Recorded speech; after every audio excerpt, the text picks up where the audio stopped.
What's going on, Jerome's? We're back in the friendly confines, and we're back just pointing out the hypocrisy and the hatred from some of the national media jabroni haircuts. Bleacher Report. Where did they find these guys?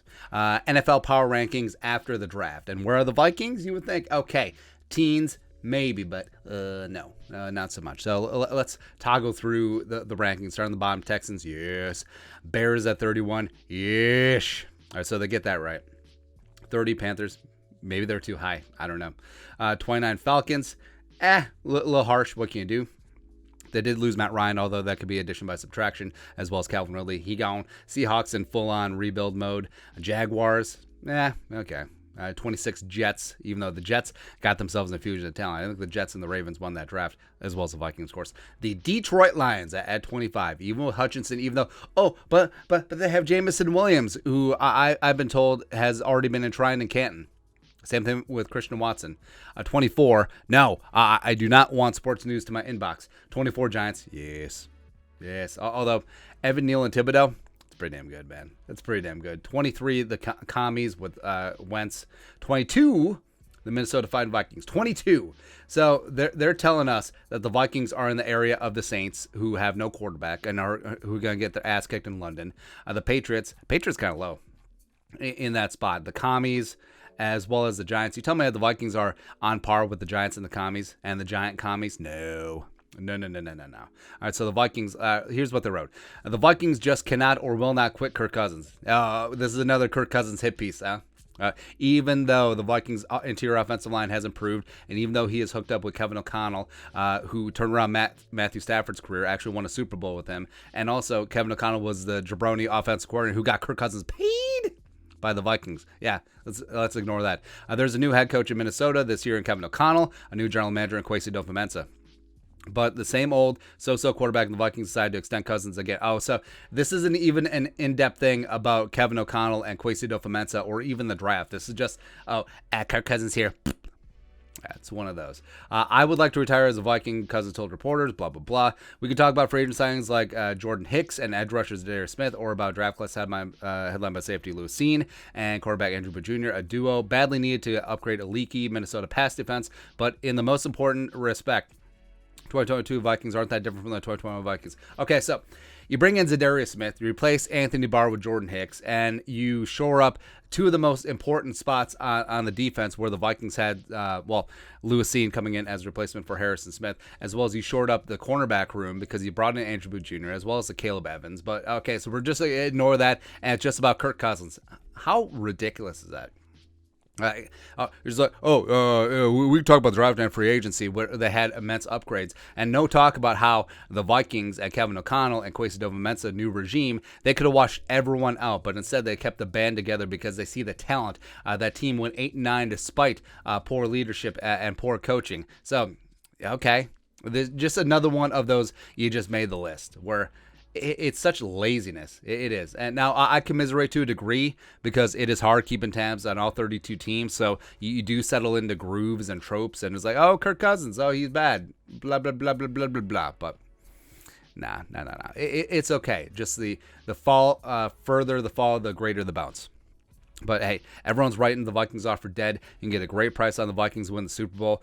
You can put a jelly bean or two on them. But putting the Vikings in the same strat as the stupid Saints and the Patriots a little bit low. But the Steelers, who are in a bit of a reboot with Kenny Pickett coming in, although the corpse of Ben Roethlisberger wasn't much better. You put him with the Dolphins. Okay, having the two best deep threat wide receivers in the game, or two of the best, when your quarterback can't throw it out of his own shadow. Okay.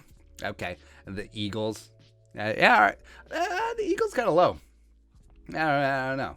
Browns, even though Deshaun might not play for the first 6 games. Okay. Cardinals. Was this before or after Nuke was suspended? But they lost Christian Kirk. This must have been before because they don't mention it. So they'd be lower. The Niners, are they going to turn over to Trey Lance? No pants for him? Or are they going to roll with Jimmy G? Tennessee Titans, how are they this high? How? They just got rid of A.J. Brown. I understand Treylon Burks is a nice facsimile, but you still have Ryan Tannehill. How about that for the trope? All right, so if this power rankings is strictly off a quarterback, how are the Vikings 22 and the Titans are 13? I don't understand it. Don't get it. Can't win with them. Raiders at 12. Okay. Okay. I mean, speaking of hitching your wagon to quarterbacks who put up nice stats but haven't won anything. But Derek Carr has 12. I mean, sure, he's got Devontae Adams, but Kirk Cousins has Justin friggin' Jefferson. Okay. Ooh, 11 Colts. Oh, look, Matt Ryan. Nice spray tan, bro. Please. 10 the Broncos. Okay, yeah. Yeah, Russ, great weapons. I think Hackett, even in a tough division, they'll be fine. Cowboys at 9. All right, so you just roasted Kirk Cousins for being a hollow stat stuffing quarterback who's never won anything, but yet you're just propping up Dak in this spot. Oh, but he's got so many weapons, please. And speaking of shaky offensive lines, the Cowboys. Chargers at 8, sure. Ravens at 7. I mean, they quote-unquote won the draft. Eric DeCosta did it again, but 7? 7.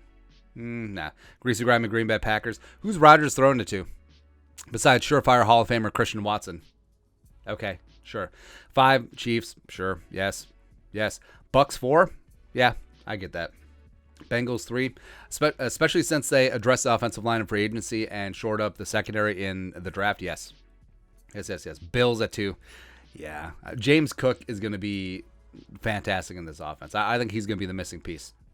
Rams at 1. Okay, but the Vikings just raided the Rams' brain trust. I mean, can Sean McVay do it himself, or is he going to leave for Amazon and make $25 million a year next offseason? Okay. Just I understand it is early in the offseason, but some of these teams are massively overinflated, and some of the teams are just like obviously the Cowboys, obviously the Raiders, obviously the Colts. Colts, not so much. Tennessee Titans.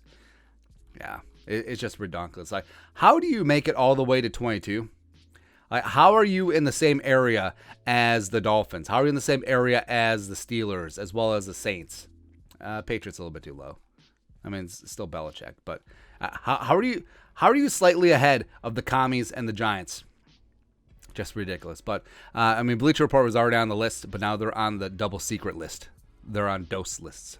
But whatever. Anyways, let's know your thoughts on our thoughts. Bleacher Report just completely takes a shot on the Vikes. Let us know your thoughts on our thoughts in the comment section below. Subscribe for daily Vikings takes. Want to support the work? Put a little something in the Venmo. But until next time, Skull Production Value.